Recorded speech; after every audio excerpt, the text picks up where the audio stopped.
Seriously, we need to clean my car, man. Look at this. I feel like I say this every single video.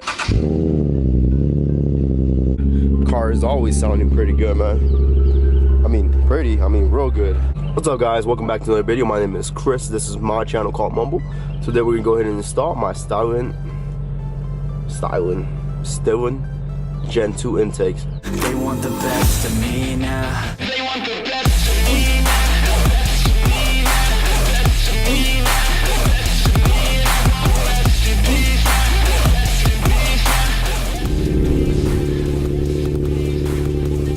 Okay, so you guys have probably never seen this car. This is my stepdad's Camaro. It's just a V6, but it's a nice looking car, honestly. So this is the area that we're gonna work in today.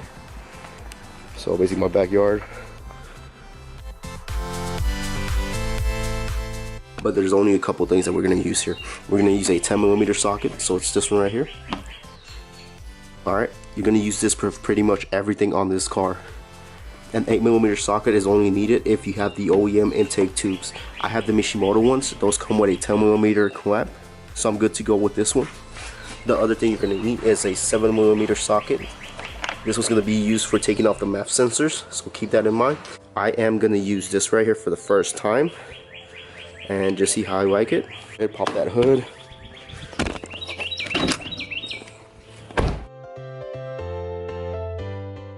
So for the rest of this video, I'm just going to be using my GoPro just to give you guys a better point of view on how to do all this stuff.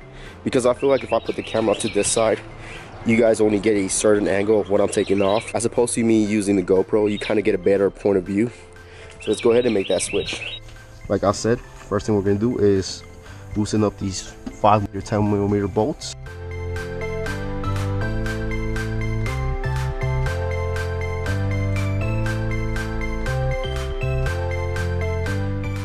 Off with your hands, just whatever you can.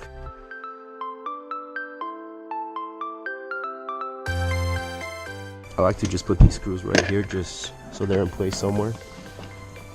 And now let's pop this out.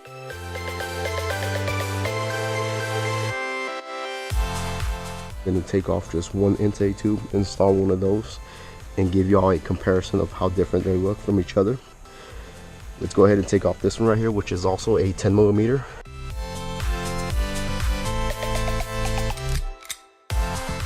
While we're here, we're also going to unbolt this one right here. Now what you're going to do here is basically just pull this your way. Just start pulling it, see, and it pops out. This one right here, you're just going to twist it until it comes out. You might also try using a screwdriver just to pop it out, but it's a pretty easy way to do it. And then this one pops out. So good so far, right? Now right here, you kind of just squeeze these on the sides and they should pop out. Just slide this out and you're good to go. So now this whole thing is just going to slide out and it's good. See? Easy. Be careful not to yank it too hard and yank these cables because you're going to be in big trouble. And you see, it's not so bad at all, right? So let's go ahead and continue this. I want to let you know that when you're putting these two together, you have to put this one and this inside of this before you put it in there at all. You're going to install the pipe first, and then you're going to come around on this side, and you're basically going to put the air filter through here and just connect it to the tube. This is what it's needed to be done because you cannot put the intake tube or something first before the other one. And that's basically it, guys. So that's how it's gonna go, just like that. So you are gonna need an 8mm socket for this clamp on the cone filter.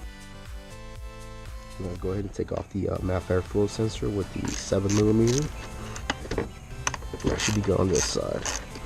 Now just keep in mind what direction this is going, because you do not want to put it the wrong way. Almost done with this part right here. Alright. Just remember, this is going this way because this is where the air is coming through. Just set it right there. Get this out the way.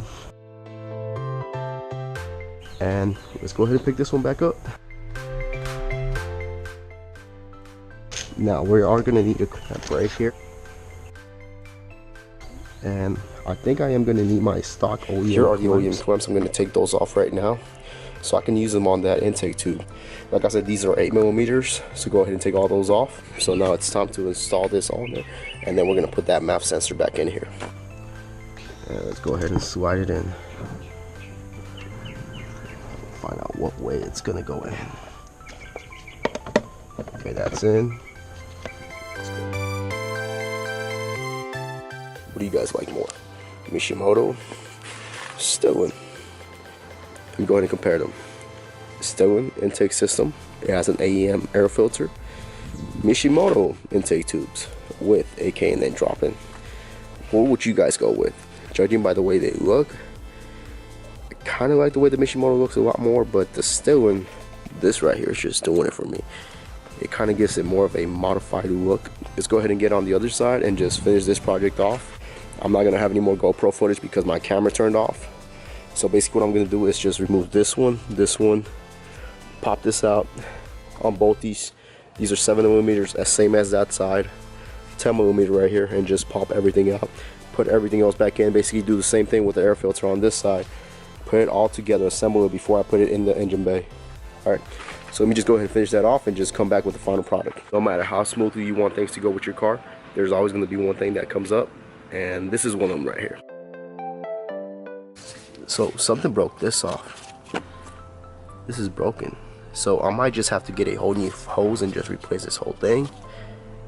And that's probably going to be the only fix that I can do here. Another thing I ran into, since you buy a used intake system, there's no instruction. This goes attached right here.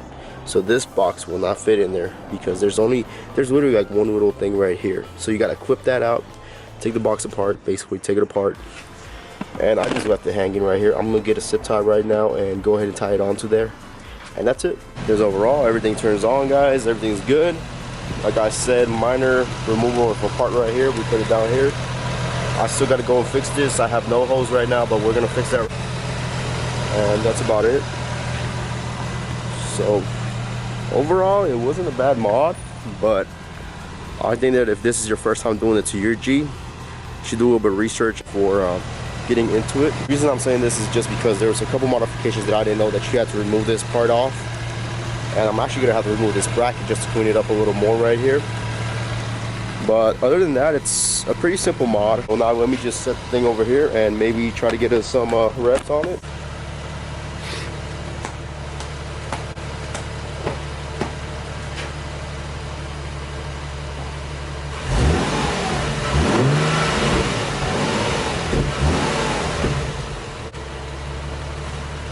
No, I can't do nothing too crazy because I'm still home.